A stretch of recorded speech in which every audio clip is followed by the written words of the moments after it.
Welcome to GeoWars Explained, where every war is not just a story. Disclaimer: this channel provides commentary and analysis on historical and crumps.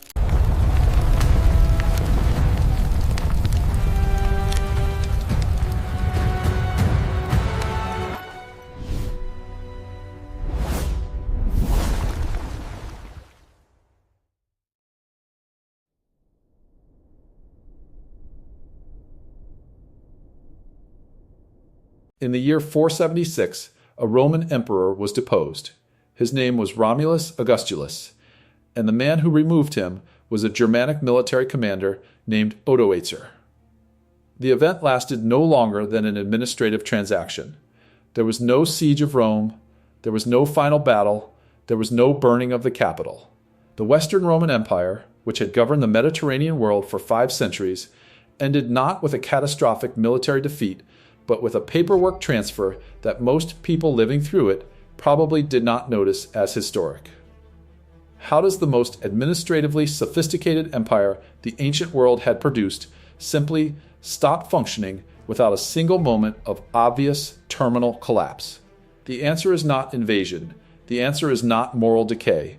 The answer is a system that had been consuming itself for 2 centuries before anyone changed the nameplate on the throne. The popular explanation for Rome's fall cycles through familiar categories: barbarian invasions, Christian pacifism draining the martial spirit, lead poisoning in the water supply, political corruption at the top. Each of these explanations captures something real. None of them captures what actually happened, because what actually happened was not an event. It was a process. Processes do not have single causes. They have structural conditions that accumulate until the system can no longer perform its core functions, at which point the system does not fall. It dissolves. The Western Empire did not fall in 476. It had been dissolving since at least the 3rd century, and 476 was simply the moment when the dissolution became administratively legible. To understand the collapse, it is necessary to stop asking who caused it and start asking what conditions made it structurally unavoidable regardless of who was in charge.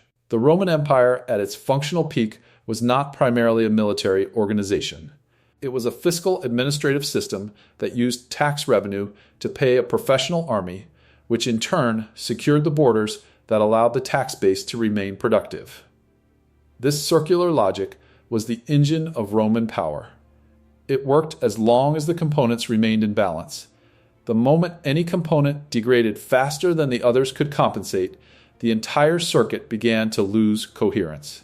The 3rd century crisis exposed the circuit's fragility for the first time at systemic scale. Between 235 and 284, Rome experienced 50 years of near-continuous civil war, military coup, external pressure on multiple frontiers simultaneously, an epidemic disease that reduced the agricultural labor force across large portions of the empire. The tax base contracted. The army required more resources to manage multiplying frontier threats. The gap between revenue and military expenditure was filled by currency debasement, which produced inflation, which further eroded the purchasing power of tax revenues, which required additional debasement. The circuit had entered a self-reinforcing degradation loop that administrative reform alone could not permanently resolve. Diocletian Constantine stabilized the system through extraordinary measures. They restructured the tax system, expanded the bureaucracy, reorganized the military, and divided administrative responsibility across multiple co-emperors to manage the empire's geographic scale more efficiently. These reforms worked. They extended the Western Empire's functional life by roughly 2 centuries, but they did not repair the underlying structural problem. They managed it. The distinction matters, because managed structural problems accumulate deferred costs, and deferred costs eventually come due. The fiscal constraint was the load-bearing wall of the entire system, and it was cracking before the first significant Germanic settlement inside Roman territory. The Roman military of the late empire was expensive in ways the early imperial military had not been. Cavalry had become more important than infantry as frontier threats evolved from organized armies to mobile raiding parties, and cavalry cost more to equip, train, and sustain than infantry. Frontier fortifications required continuous maintenance across thousands of kilometers of border. The administrative bureaucracy that Diocletian had expanded to manage the reformed tax system itself consumed a significant portion of the revenue it collected. The tax burden required to sustain these costs fell disproportionately on the agricultural sector, because agricultural land was the most visible and least mobile form of taxable wealth in an ancient economy. As the tax burden increased, marginal agricultural land became uneconomic to cultivate. Farmers abandoned marginal holdings. The cultivated area contracted. The tax base contracted with it. The state responded by increasing rates on the remaining productive land, which accelerated the abandonment of marginal holdings, which further contracted the tax base. This was the same self-reinforcing loop that the 3rd century crisis had initiated, now operating at a slower speed but across a larger structural perimeter. The fiscal constraint did not cause the collapse directly. It caused something more insidious.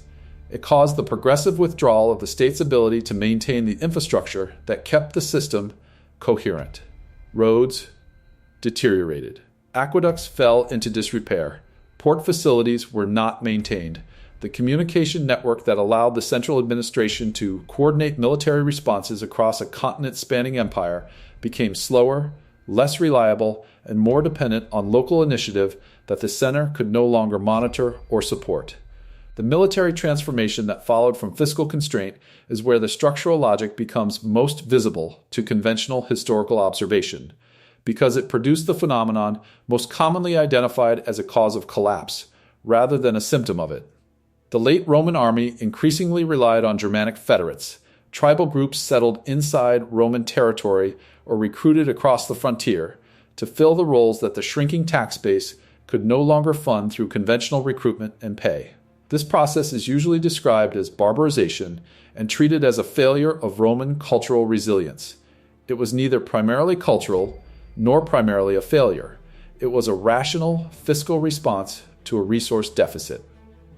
Germanic federates were cheaper than conventionally recruited Roman soldiers in several important respects.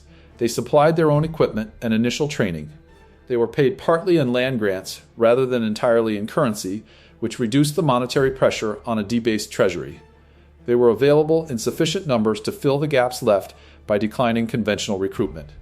The arrangement was operationally functional for decades. Roman commanders incorporated federate units effectively into combined arms formations. Germanic leaders within the Roman military system were frequently capable and loyal by the standards of their institutional role. The structural problem was not that Germanic soldiers were unreliable. The structural problem was that the arrangement progressively transferred military capacity from institutions the central state controlled to institutions that the central state depended on but could not fully direct. A conventional Roman legionary's primary loyalty was to the army as an institution and to the emperor as its head. A federate commander's primary loyalty was to his tribal group, his personal network, and the Roman commander who had negotiated his specific arrangement. These loyalties were compatible with Roman strategic objectives when Roman strategic objectives and federate interests aligned. When they diverged, the state had diminishing coercive capacity to enforce compliance. The political fragmentation that accompanied fiscal and military deterioration created the 3rd constraint, and the interaction of all three is where the escalation trap becomes clear. The late Western Empire was administratively too large to govern from a single center with the communication and transportation technology available to it, yet too fiscally stressed to maintain the redundant administrative capacity required to govern it through regional nodes. This was not a new problem. The division into Eastern and Western empires was a structural acknowledgment of this problem.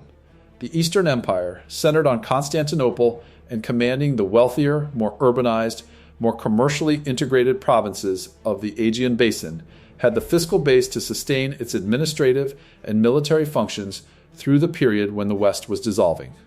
The Western Empire did not. Every attempt to stabilize the Western political structure in the 5th century required resources the Western state did not possess. Stabilizing the Rhine frontier required military investment the treasury could not sustain.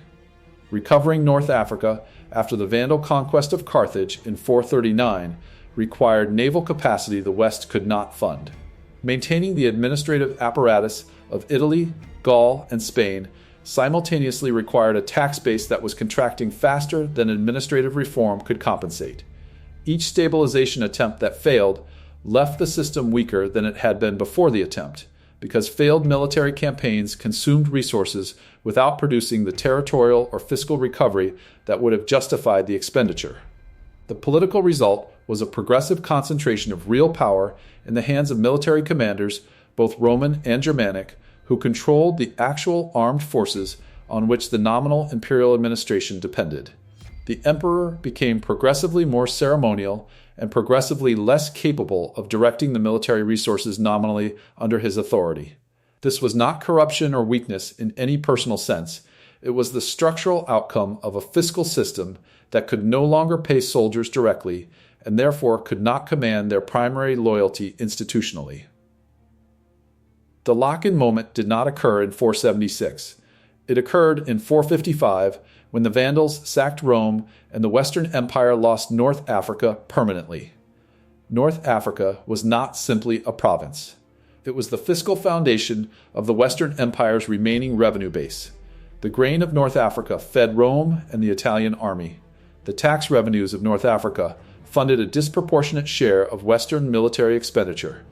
The commercial activity of Carthage and the North African coastal cities generated the monetary circulation that kept the Western economy marginally functional. When Gaiseric's Vandals took Carthage and held it against every Western attempt at recovery, they did not simply conquer a territory. They removed the structural support that made Western imperial administration economically viable. After 455, the Western Empire was fiscally insolvent in a way that could not be managed through further reform. The remaining provinces of Italy, Gaul, and Spain generated insufficient revenue to pay the military forces required to defend them against the multiple external pressures they faced. Military commanders who could not be paid in currency were paid in authority, in land grants, in the formal devolution of administrative functions that the central state could no longer perform.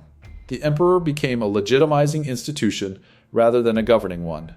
When Odoacer deposed Romulus Augustulus in 476 and sent the imperial regalia to Constantinople rather than proclaiming a new Western emperor, he was not destroying a functioning institution. He was acknowledging that the institution had already ceased to function in any meaningful operational sense. The system had not been killed, it had spent itself. What ended in 476 was an administrative designation applied to a geographic and institutional reality that had been dissolving for 2 centuries. The roads remained for generations. The law codes remained. The Latin language remained. The episcopal structure of the Christian Church provided continuity of institutional function across the transition in ways that preserved literacy, record-keeping, and dispute resolution in the absence of imperial administration. The Eastern Empire continued for another 1,000 years. The populations of Italy, Gaul, and Spain continued to cultivate their fields, trade in their markets, and organize their communities under whatever institutional framework remained capable of providing basic order. The Western Roman Empire collapsed internally not because any single factor overwhelmed it, not because any individual failed it, and not because any external force was powerful enough to destroy what had been fully intact. It collapsed because the fiscal circuit that powered the administrative and military system entered a self-reinforcing degradation loop in the 3rd century that 2 centuries of skilled management deferred but could not reverse, because the military transformation required to manage frontier. Pressure with a contracting tax base progressively transferred institutional loyalty away from central authority, and because the loss of North Africa removed the last fiscal component capable of sustaining the system at even minimal operational levels. The constraints accumulated, the alternatives closed, the institution dissolved. What remained was not Rome's failure. It was Rome's remainder. Subscribe for channel for new updates.